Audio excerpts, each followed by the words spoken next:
Hello and welcome. तो आज हम लेने वाले हैं ऑब्स्टेट्रिक्स का चैप्टर मैटरनल फिजियोलॉजी। तो मैटरनल फिजियोलॉजी में आज हम बात करने वाले हैं कि प्रेगनेंसी के दौरान गैस्ट्रोइंटेस्टाइनल ट्रैक्ट में क्या क्या चेंज आते हैं। तो चलिए आज इस टॉपिक पे बात करते हैं हम। तो प्रेगनेंसी के दौरान जो गैस्ट्रोइंटेस्टाइनल ट्रैक्ट है जीआईटी हमारा, तो इसमें क्या है, स्टोमक और जो इंटेस्टाइन है अपना, तो वो प्रेगनेंसी के दौरान क्या होता है, ये मदर का ये डिस्प्लेस्ड हो जाता है हेड की ओर, अपवर्ड की तरफ। क्यों? क्योंकि यूटेरस का जो साइज होता है वो इंक्रीज होता है। तो मैं बता रहा हूँ इम्पोर्टेंट। और ये मैंने जो रेफरेंस लिया है विलियम्स का लिया है 25th एडिशन। तो स्टोमक एंड इंटेस्टाइन जो है प्रेगनेंसी के दौरान क्या होता है, ये डिस्प्लेस्ड टुवर्ड्स हेड, मतलब कि अपवर्ड की तरफ ये क्या होता है, ये डिस्प्लेस्ड हो जाता है। ये क्यों? क्योंकि यूटेरस जो है ड्यू टू इनलार्जिंग यूटेरस, ठीक है।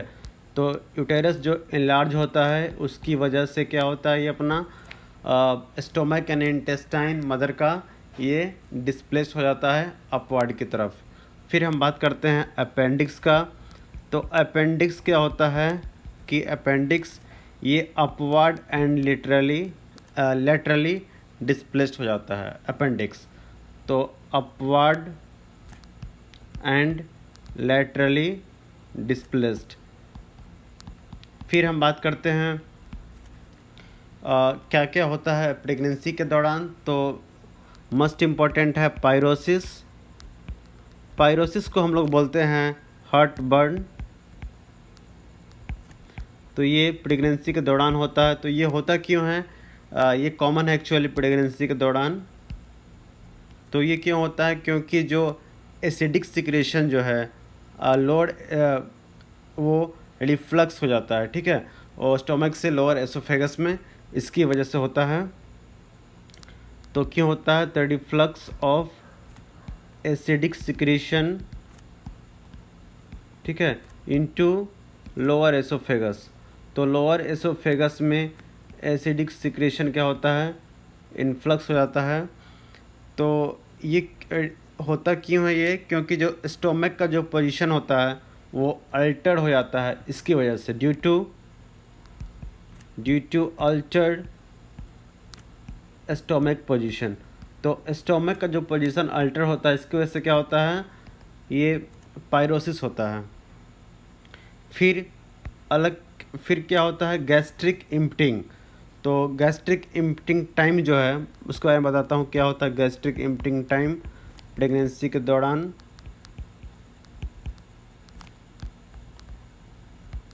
तो होता क्या है, गैस्ट्रिक इम्पटिंग टाइम जो है अनचेंज्ड होता है ड्यूरिंग ईच ट्राइमेस्टर, ठीक है। तो ये क्या होता है, ये अनचेंज्ड।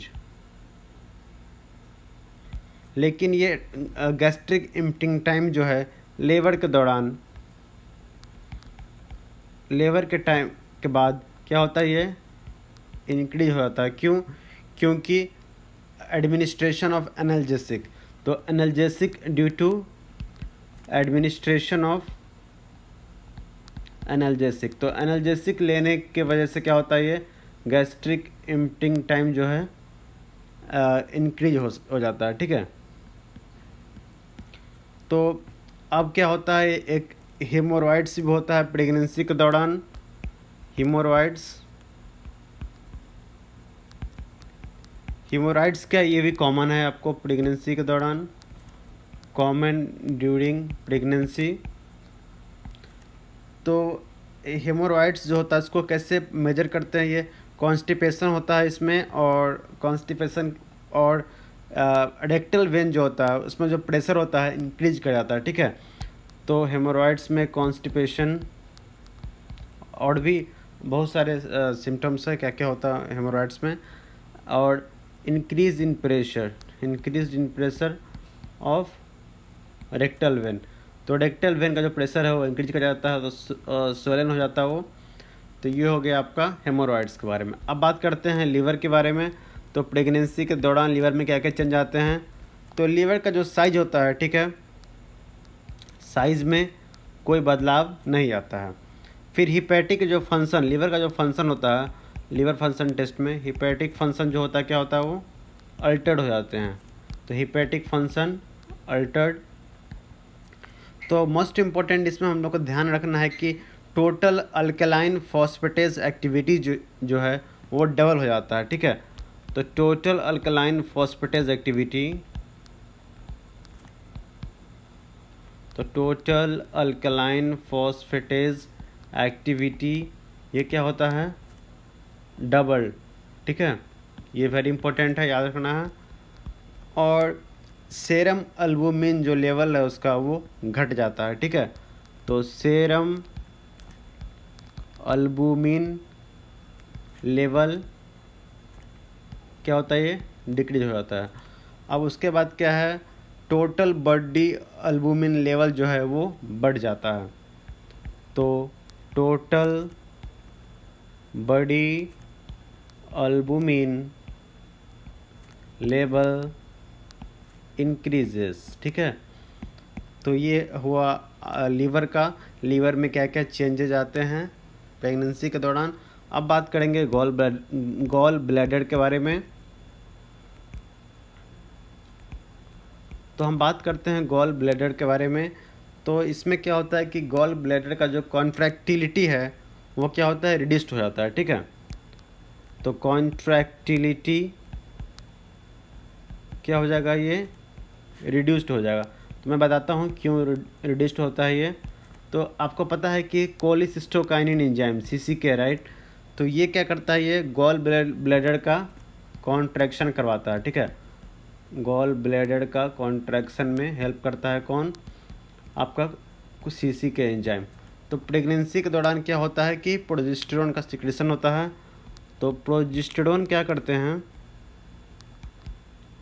प्रोजेस्टेरोन ये CCK को इनहिबिट करेंगे, ठीक है। तो ये इनहिबिट करेंगे CCK को, कोलिसिस्टोकाइनिन को। और कोलिसिस्टोकाइनिन इनहिबिट हुआ तो ये गॉल ब्लैडर का कॉन्ट्रैक्शन नहीं हो पाएगा, ठीक है। तो ये ध्यान रखना है कि क्या होता है यहाँ पे कि प्रोजेस्टेरोन जो है वो इनहिबिट करेगा CCK को, कोलिसिस्टोकाइनिन को, और इसके वजह से क्या होगा, गॉल ब्लैडर का कॉन्ट्रैक्शन नहीं हो पाता है, रिड्यूस हो जाता है, ठीक है, घट जाएगा गॉल ब्लैडर का कॉन्ट्रैक्शन। तो ये मैंने बताया GIT के बारे में। तो मैं अगले वीडियो में बताऊंगा अगले मैटरनल फिजियोलॉजी में क्या क्या चेंजेज आते हैं रेस्पिरेटरी सिस्टम में, कार्डियोवैस्कुलर सिस्टम में।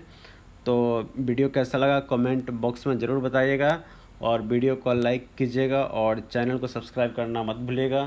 तो आज के लिए इतना ही।